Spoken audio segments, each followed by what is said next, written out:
presta atenção, uma pesquisa de uma das principais revistas científicas voltadas para a saúde das crianças e adolescentes trouxe um dado, gente, bem preocupante. Os pais de adolescentes estão sendo mais permissivos quanto ao consumo de álcool pelos filhos. Esse comportamento, gente, começou na pandemia, segundo a pesquisa, e depois prevaleceu, depois continuou. 16% dos pais entrevistados deixaram os filhos beberem em casa durante o lockdown. 63% também admitiram permitir que os filhos de apenas 13 anos consumissem pelo menos uma taça de bebida. Bom, e você, pai e mãe, também permite que seu filho adolescente beba? É daqueles que acham melhor que eles façam isso em casa do que na rua? Olha, isso tem consequências sérias. E esse vai ser o nosso assunto de agora. A gente vai contar para vocês quais são as consequências que esse estudo, que essa pesquisa apontou. Participa com a gente no nosso WhatsApp, aqui no estúdio. Eu recebo Luana Marocchio, que é psicóloga. Obrigada, Luana, pela sua participação. Obrigada, boa Beta, tarde. boa tarde. A Clislane, que é mãe, são 2 filhos, né, Clis? Sim. Boa tarde. Boa tarde. Seja bem-vinda, viu? E a gente também recebe aqui a Adriana Pires, né? Pérez. Obrigada pela sua presença. Na sua casa são 3 filhos. 3 filhos, isso. Esse assunto de bebida já chegou nessa fase? Não chegou? Porque você tem faixas etárias diferentes ali, não tem? Sim, eu tenho um casal de gêmeos, né, de 14, e o meu mais velho, que fez 18. E nós tivemos problemas com relação ao álcool, né? E com eu qual falo deles? Que com o meu mais velho, né? A partir dos 16 anos, ali com os amigos, eu acredito por querer se pertencer, né, àquele rol de amizades, e a gente não permitia, né?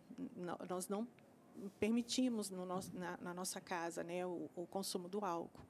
E a gente sempre conversou, sempre falou das consequências. Eu que vim de um lar desestruturado, né, da separação do meu pai e da minha mãe, né, aos 14 anos. Então, eu vi as consequências do álcool, né? Então, sempre foi conversado com isso. Primeiro, ele relatou para você uma curiosidade ou não? Ou foi daquela impulsividade dos adolescentes em, às vezes, querer fazer escondido do pai e da mãe? Foi o escondido. Nós escondido. Ficamos sabendo só depois. Mas esse era, até então, um assunto proibido na sua casa? Não, nunca foi proibido. Nunca foi? Não, nunca foi proibido o assunto. E na sua casa, Clis? Então, sempre foi um assunto bem aberto, né? Eu sempre conversei muito com os meus filhos em relação a isso, a bebidas e tudo mais. Eles já demonstraram ali a curiosidade de saber o que é essa relação, né, com a bebida.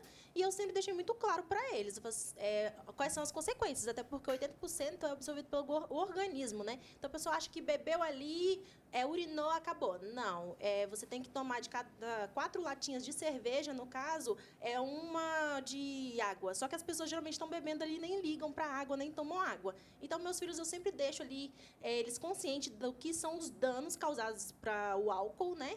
Então, eu sempre, em casa mesmo, a gente não tem hábito nenhum de ter bebida. Eu fui criada numa família que a gente não bebe, então a gente já criou ali, né? Eles já veem ali na gente mesmo o exemplo de não aceitar bebida dentro de casa, de não ficar bebendo, de não estar em meio ali, um ambiente de bebidas. Então, querendo ou não, eles aprenderam de que isso não é comum, não é habitual para o convívio deles.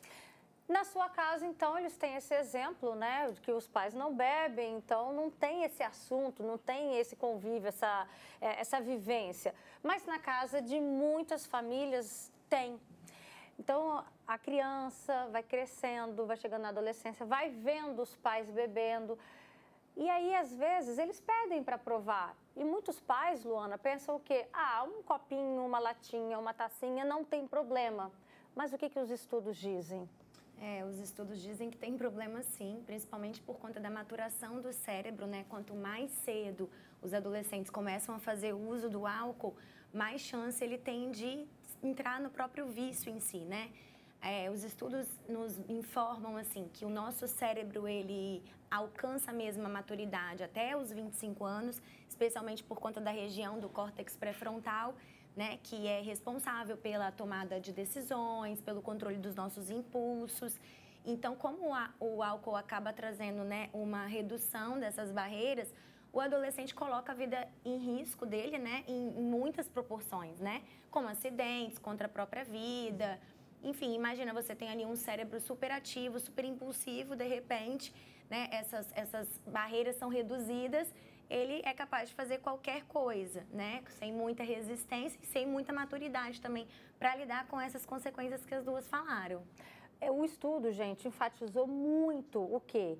Que esse consumo precoce do álcool pode aumentar a chance de uma dependência lá na frente. Inclusive, trouxe até estatísticas que já eu vou contar para vocês, que mais da metade, quase a metade, na verdade, aí, 47% que começou a beber antes dos 14 anos, desenvolveram essa dependência. Ou seja, aquilo que o estudo, né, toda a base do estudo foi comprovada de fato.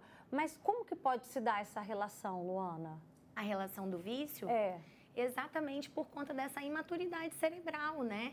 E como ele vai liberando níveis, né, de dopamina muito mais rápido, e dentro dessa imaturidade mesmo, dessa falta de maturação cerebral, ele fica cada vez mais dependente. Porque vamos supor assim, olha, os adolescentes se divertem muito em grupos, pertencendo a grupos que eles gostam, independente do uso de qualquer substância. Isso libera um nível, vamos colocar, de dopamina, nível 10 de satisfação. Ele fica super alegre, satisfeito, vai para casa, amanhã eu encontro, libera essa mesma quantidade. O álcool, né, que é uma substância que o nosso corpo não produz, a princípio vai liberar como se fosse assim 50. Então, cada vez mais, para ter essa sensação de bem-estar e prazer, ele vai aumentar cada vez mais o nível de consumo. E o perigo do álcool, porque ele ainda é visto muito na nossa sociedade como inofensivo, só que ele é porta para todas as outras drogas, né? Principalmente para a cocaína, para o álcool, para a maconha. Então, são as drogas que os jovens têm muito acesso, né? Nas galeras, na convivência. Não tem acesso e não tem maturidade, que não pertence a essa faixa etária, né? Exato. A gente sabe, a gente não adianta querer desenvolver um adolescente super maduro que não condiz, não, né? A nível cerebral, não tem como forçar isso. E olha, eu vou deixar até um recado claro, alguns pais, né, que têm uma facilidade de contar com os filhos, às vezes, mais velhos, você achando que tem responsabilidade para certas coisas porque tem 13, 14, faz as coisas em casa. Não tem, não faça isso com o seu filho, né? Você vai criar nele uma sensação de autoridade que ele não tem maturidade, pode abalar significativamente a autoestima dele. Então, isso é muito perigoso. A gente já tem aqui um pai participando com a gente, o Wesley. Ele diz o seguinte: aqui em casa eu não aceito, tenho 3 filhos e não aceito. Se ele quiser beber, só quando estiver pagando suas contas. E na sua opinião, adolescente, né? Como é que você lida sobre esse assunto, o álcool? Até porque a pesquisa que a gente está trazendo está mostrando que os pais estão cada vez mais permissivos em relação a essa experiência do álcool na adolescência. Qual é a sua opinião sobre esse assunto? Manda pra gente, está aqui o nosso QR Code. Você aponta a câmera do seu celular para o QR Code, a mensagem já chega aqui e já eu vou ler, viu? Na sua casa, então, se tratando aí do seu filho que na época tinha 16 anos, qual foi sua reação quando você soube que ele estava com essa curiosidade, que ele já tinha experimentado bebida? Qual foi sua reação? Eu acho que eu não fui tão receptiva, né? Então, a gente bateu muito de frente um com o outro. Então, eu não soube lidar. Hoje eu falo assim, né, que eu estou tratando das consequências, mas do meu ato, né? Porque eles olham para a gente como se a gente fosse amar, né? A gente, né, tenta passar que nós amamos eles, que nós estamos cuidando deles, né? Mas tem o lado dos pais, né, que acham que é normal. Não, você está fazendo errado, tem que deixar, né? Então tinha Você assim, ouviu muito isso, Adriana? Eu ouvi muito. Então, assim, tinham festas que aconteciam no condomínio onde a gente morava, onde crianças de 14, 15 anos participavam de festas onde tinham o álcool, né? E aí isso me deixava muito surpresa quando eu ia falar, gente, mas, né, os adolescentes, não, mas isso é normal, não, tem que deixar. Então, eu ouvi muito isso. Então, eu era estranha do local, né? E, então, foi muito difícil, muito doloroso isso. E o seu sentimento de mãe, como é que ficou em relação a isso? Então, eu passo para eles, né? Então, eu tento passar para eles que eu amo a vida deles, amo muito meus filhos, né? E, assim, que eles possam entender o que a gente faz, o cuidado que a gente tem quando a gente fala o não. Né? Eu falo que eu tinha muita preocupação também com relação ao Pix, né? Eu não tenho Pix, meus amigos têm. Então, a gente tinha já esse zelo, esse cuidado de não deixar, sabe, até que completasse a maioridade. Ainda tem com meus de 14 também que pedem, meus amigos têm o Pix. Eu falei, não, porque a gente não sabe depois o que vai fazer escondido. Né? Então, eu sempre tive esse cuidado com eles. Clis, os seus estão com quantos anos mesmo? O mais velho, 14, vai fazer 15 agora no meio do ano, e a outra acabou de completar 13. A gente já foi adolescente um dia. Sim. Né? E a gente sabe que, às vezes, dependendo da situação, a gente se comporta de um jeito na frente do pai e da mãe, e a gente se comporta de outro jeito na frente dos amigos, né?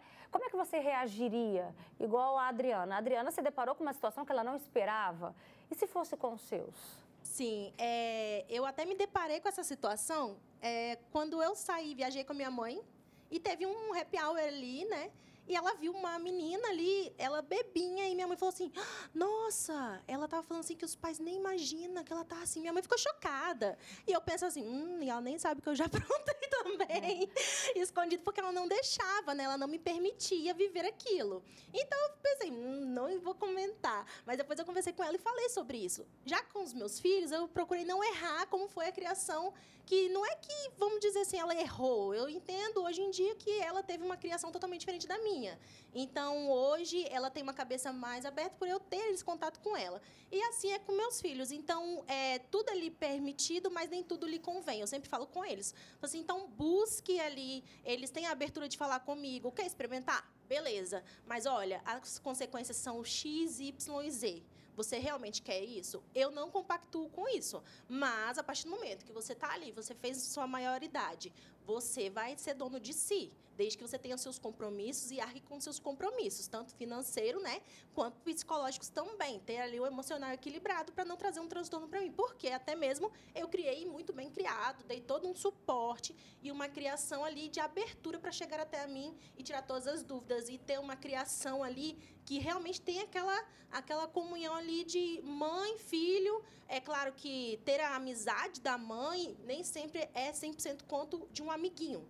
Mas hoje eu vejo o reflexo da educação, que hoje a minha filha conta as coisas para mim e fala, mãe, eu não quero que meu irmão saiba.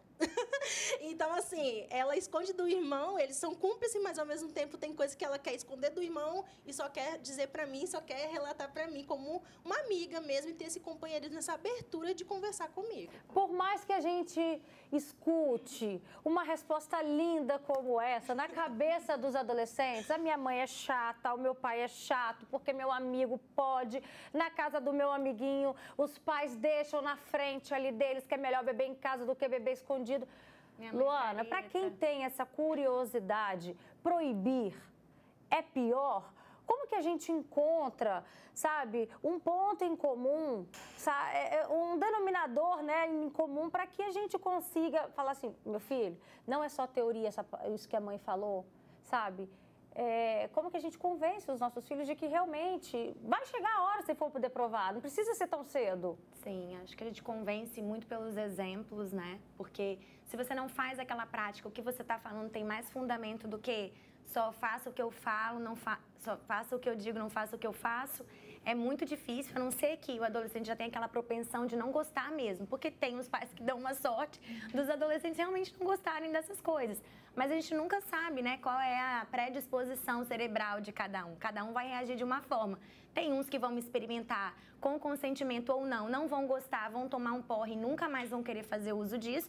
Mas tem uns que, pelo pertencimento, autoestima baixa, uma predisposição mesmo, a dependência química, às vezes pode fazer uso sempre. Então, o melhor motivador, né, e convencedor, digamos assim, é o exemplo. E você dialogar, está aberto. Quando nasce um filho, nasce também um pai e uma mãe. Mas vamos lá, rapidinho, Luana, é o exemplo. Você tem pais maduros que sabem o que é da vida, trabalham, são responsáveis. E supondo que esse pai e que essa mãe beba. Mas você também tem um adolescente em casa que tem 14 anos, a hora dele vai chegar se ele quiser beber. A gente também não pode se colocar na idade de um adolescente. Deixar de fazer, né? Só porque entendeu? O adolescente não vai poder isso beber. Aí. Então, nesse caso, dessa família que faz uso de bebida alcoólica, é você não extravasar, né? Você não se mostrar alcoolizado dentro da sua casa. Utilizar disso de um recurso recreativo mesmo, né? Assim como qualquer outra coisa. Uma família também que come demais vai prejudicar fisiologicamente taxas no seu metabolismo, no seu organismo, também vai prejudicar o seu filho, né?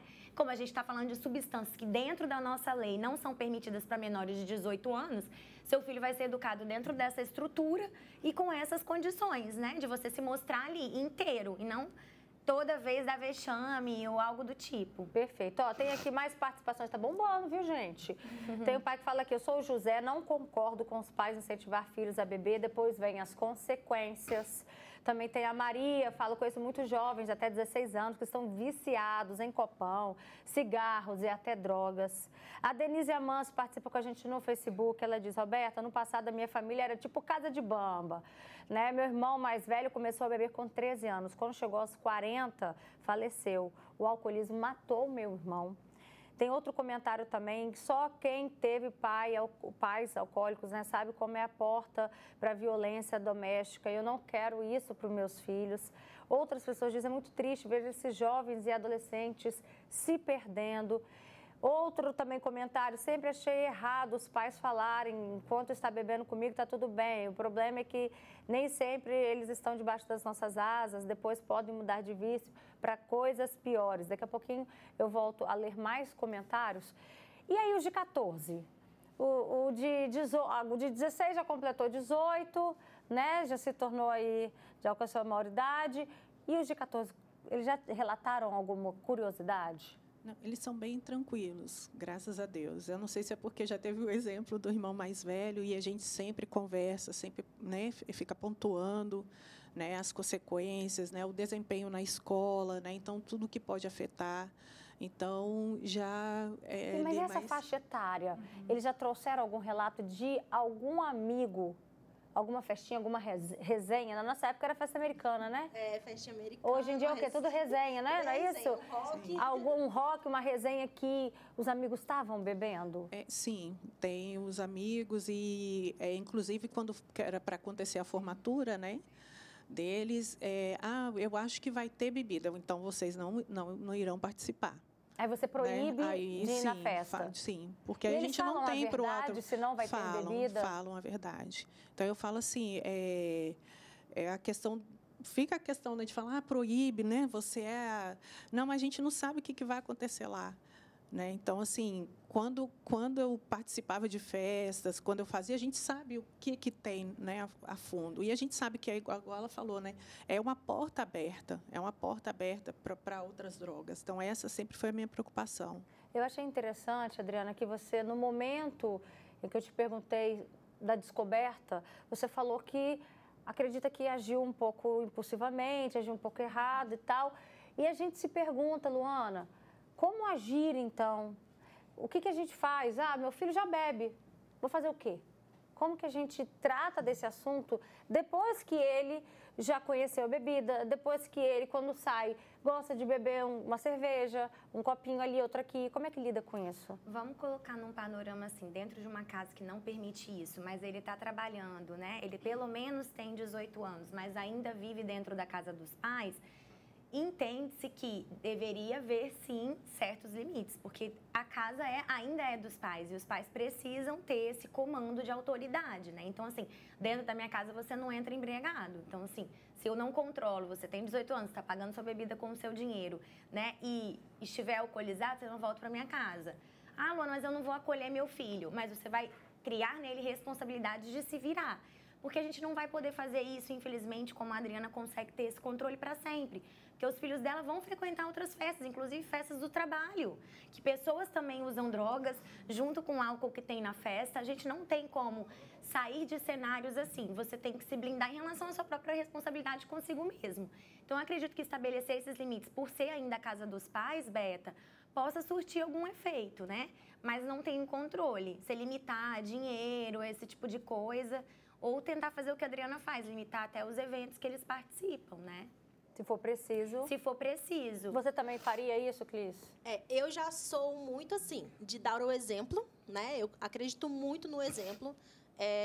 Eu nunca fui de conviver com meus filhos em ambiente de bebida, mas eu frequento, né? Eu tenho muitas amizades, pessoas que bebem, que gostam de curtir.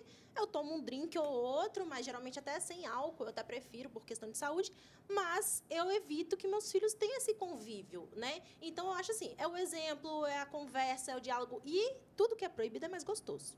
Né? Tanto que aumentou muito a venda de álcool na época que foi vetado, né? Então, assim, eles contrabandeavam álcool. Então, tudo que é proibido é mais gostoso. Então, eu acho assim, eu sou a favor de conversar, dialogar, mostrar os pós e os contras. E o proibido, como é mais gostoso, então, se você proibir, vai ser mais tentador, né? Eu mesmo fui proibida de viver em festas e acabou que, quando eu pude, eu vivi em festa mesmo. Então, eu tive a liberdade, eu fui para a rua mesmo, fui viver, fui curtir o que eu não curtia antes. E, é claro, né, com responsabilidade, porque eu fui criada em ter responsabilidade. Mas alguns que vão ser vetados a isso, muitas vezes, quando chegar numa fase que pode extravasar, vão extravasar e vai perder o controle e não vai ter a responsabilidade de retomar a vida adulta, de retomar ali e ter ali, sim, uma convivência social de responsabilidade. Que bom, né? Que a sua experiência, a sua vivência contribuiu positivamente na criação dos seus filhos. Sim. Que bacana. Só para a gente finalizar, tem um comentário muito interessante de uma pessoa que diz: o consumo de álcool é para o universo adulto, não para crianças e adolescentes. Saber separar estes universos e explicitar as características é de responsabilidade dos adultos, viu? Muito importante isso. Roberta, deixa eu só falar uma coisinha. É sempre legal a gente falar, é muito mais fácil a gente achar famílias que constituem lugares de bares e tudo mais do que famílias, às vezes, que praticam esportes, né? Que é uma fonte de prazer e bem-estar muito eficaz. Então, assim, conduza a sua família também para o meio ambiente, para a natureza, para o esporte. Outros estímulos, né? Outros estímulos e estilos de vida. Maravilha. Ó, Luana, beijo. Obrigada, Cris. Obrigada, Adriana. Dá um beijo nas crianças, tá?